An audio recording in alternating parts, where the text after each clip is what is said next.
오늘 제가 발표할 내용은요, 미생물의 퍼멘테이션에 있어서 전기를 주었을 때 우리가 원하는 좀 더 환원된 컴파운드를 생성될 수 있는 반응에 대해서 소개해드리고자 합니다.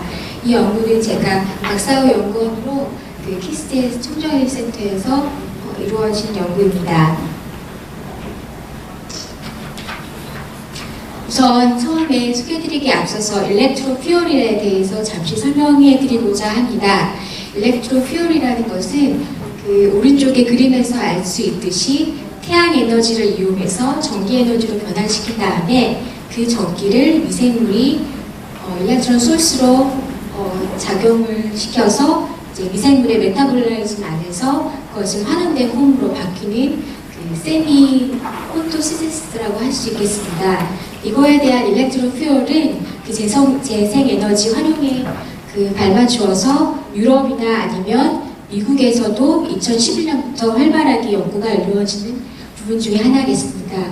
그래서 왼쪽 위에 그림을 보시면 이제 실제로 실험실 안에서 태양 에너지를 이용해서 전기 에너지로 환원시킨 다음에 그 전기 에너지를 미생물이 이용해서 CO2에서 아세테이트로 전환시킨 것을 볼 수 있습니다. 요약을 해서 중간에 포인터가 안 돼서 제가 설명을 잘 못 드리는데 미생물이 전기를 받아서 CO2를 카본 소스로 해서 멀티카본 C 컴파운드를 만드는 일렉트로퓨얼을 만들게 됩니다. 하지만 이것에는 아직까지 파이널 농도가 높지를 않고요. 또한 일렉트리시티, 즉 전극에서 일렉트론을 받을 때 그게 다이렉트인지 인다이렉트인지에 따라서 조금 영향을 받는 제한이 있습니다. 따라서 제가 하고자 하는 연구는 그동안의 마이크로비얼 일렉트로신세시스는 CO2나 포톤이나 아니면 퓨마레이트 같은 일렉트론 억셉터를 가지고 이제 전자를 받아서 환원시키는 일렉트론 신세시스인 거에 반해서 이제 저는 그동안에 이루어졌던 미생물의 발효 과정을 응용을 해서 멀티카보닉 글루코즈의 카본 소스를 이용을 하되 거기에 전극의 일렉트리시티를 더해서 좀 더 환원된 폼을 만들어 보고자 하는 게 연구의 주제였습니다. 우리가 흔히 발효라고 하는 것에 있어서 레독스 밸런스는 참으로 중요합니다. 그 이유는 레독스 밸런스에 따라서 파이널 프로덕트가 달라지기 때문입니다. 왼쪽에는 글루코즈의 대사 과정을 보여드리고 있고 오른쪽에는 글라이세롤의 대사 과정을 보여드리고 있는데 이렇게 보시면 net NADH로 표시된 숫자가 달라짐에 따라서 파이널 프로덕트가 결정됨을 알 수 있습니다. 글루코즈에서는 net NAH가 0인 뷰트레이트가 많이 생성되고 글라이세롤에서는 net NADH가 0인 부타놀이 많이 생성되는 이유가 바로 이것에 해당하겠습니다. 그럼 이 NADH가 파이널 프로덕트에 가장 중요한 역할을 한다면 NADH-를 전기를 통해서는 더 환원된 NADH-를 늘려서 환원된 컴파운드를 늘릴 수 있을지 않을까라는 생각에 도달하게 됩니다. 실제로 이제 인실리코 모델에서 이러한 NADH 환원 능력을 전국으로 받았을 때 보다 환원된 폼이 많이 생성됐다는 것을 아래 논문에서 밝힌 바 있고요.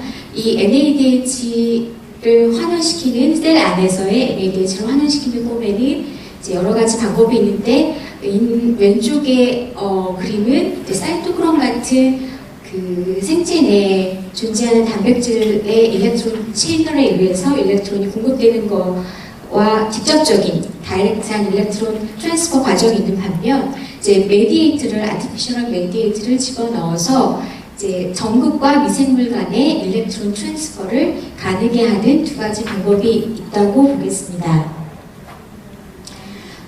그동안에 이제 메디에이트, 아까 오른쪽에서 보셨던 인다이렉트한 일렉트론 트랜스퍼에 의해서 일렉트론 마이크로비얼 퍼멘테이션에 리듀스한 컴파운드로 시프트한 결과는 여기서 보시는 것처럼 여러 가지 그 논문이 이미 소개된 바 있습니다.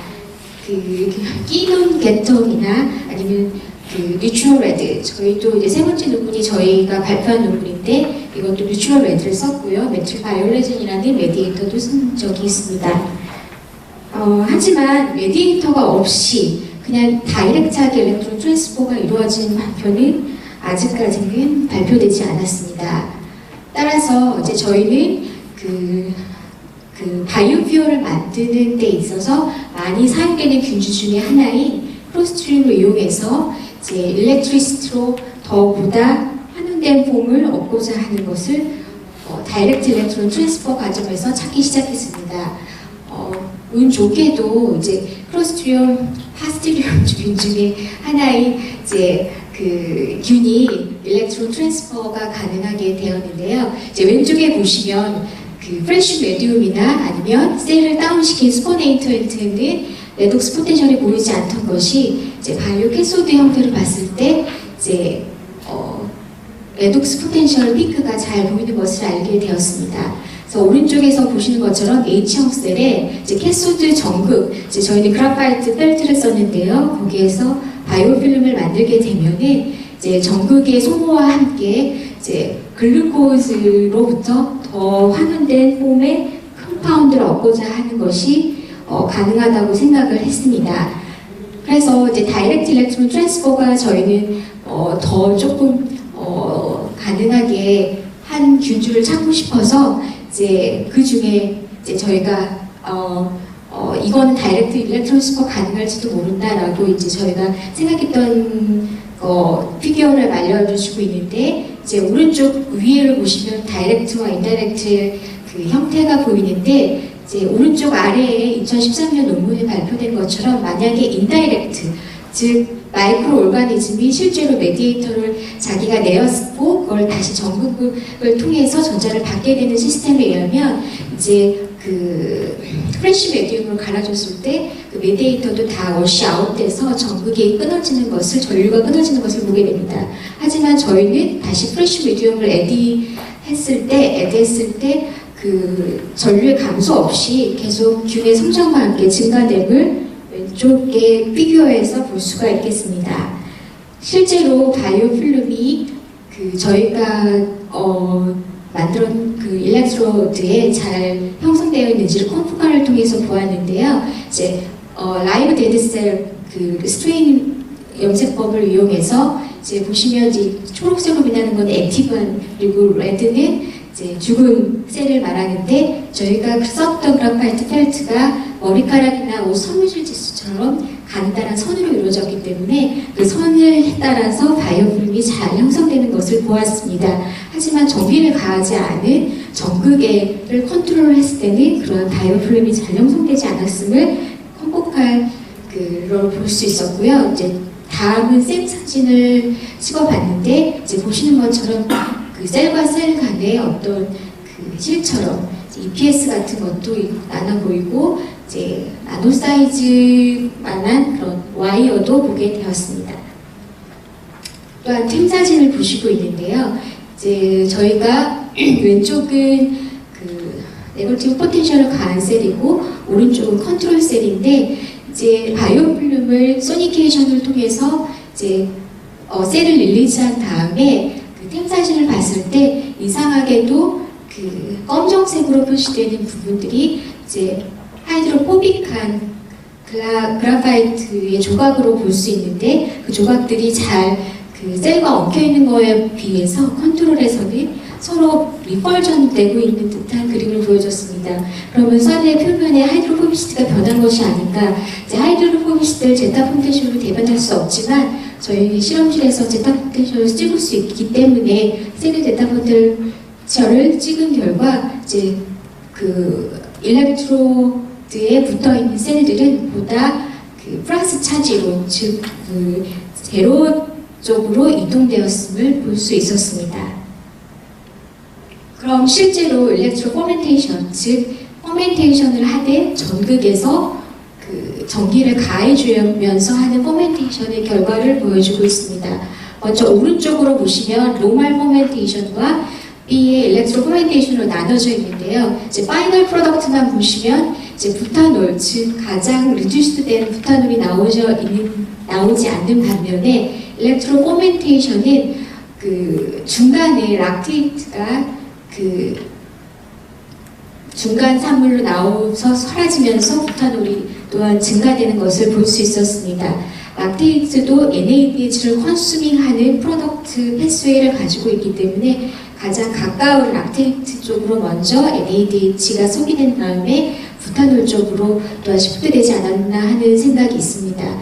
실제로 그러면 NADH, NAD 플러스 레이쇼가 변하지 않았을까라는 생각에 왼쪽에서 보시면 키트를 이용해서 NADH를 NAD 플러스당 비율로 측정해 본 결과 일렉트로드에서 좀 더 증가되는 것을 볼 수 있었습니다. 이것은 이런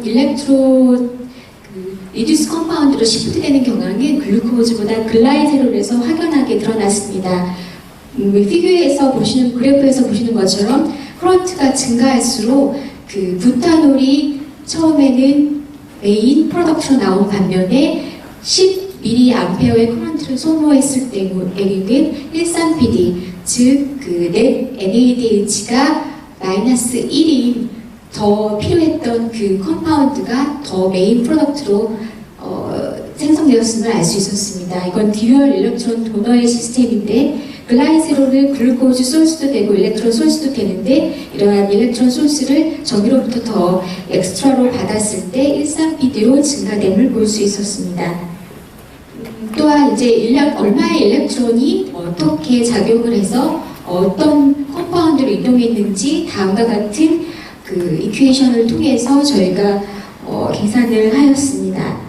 보시면 글루코즈, 글라이세롤로 나누어져 있는데 이제 저희가 실제로 일렉트리시티를 소모한 것은 글루코즈에 나올 수 있는 일렉트론보다 훨씬 적은 양에도 불구하고 NADH 컨셴션을 하는 프로덕트의 양, 즉 부타놀 그리고 13PD 글라이세롤, 글루코즈 글라이세롤 각각에서 증가되는 것을 볼 수 있었습니다. 지금 현재 mRNA 시퀀싱을 통해서 어떤 엔자임들이 발현 증가했는지를 보고 있는데요. 서울대학교 1000렙에 의뢰를 하였고, 그리고 또 저희가 결과를 받아서 메타볼로지 쪽으로 저희가 지금 더 분석하고 있는 상황입니다. 다음과 같은 위와 같은 연구는 이제 이렇게 발표를 하고 있고요. 어제 저녁에 제가 그 사이언티픽 리포트로부터 어셉턴스 레터를 받았습니다. 그래서 첫 번째 레터가 사이언티픽 리포트에 게재되게 되었습니다. 그리고 페이턴트도 현재 한국과 미국에 걸쳐서 지금 진행 중에 있습니다. 요약을 해드리면 이제 일렉트론 도너로서 캐소드를 같이 썼을 때 포멘테이션의 결과 NADH 컨수밍 패스웨이로 저희가 시프트 할 수 있었고요. 이런 과정은 저희가 일렉트로 포멘테이션이라는 단어로 소개해 드렸습니다. 앞으로는 이러한 피노타입에 대한 결과에 있어서 정말 메타볼로지적으로 어떤 변화가 있었는지를 좀 더 여러 가지 다양한 방법으로 연구하고자 합니다. 경청해 주셔서 감사하고 저희는 키스트 ARM 실험실에서 연구하고 있고요. 이 과정은 윌세 신진 박사 연구 경력 강화 훈련 세미나 연계 사업에 지원되어 있습니다.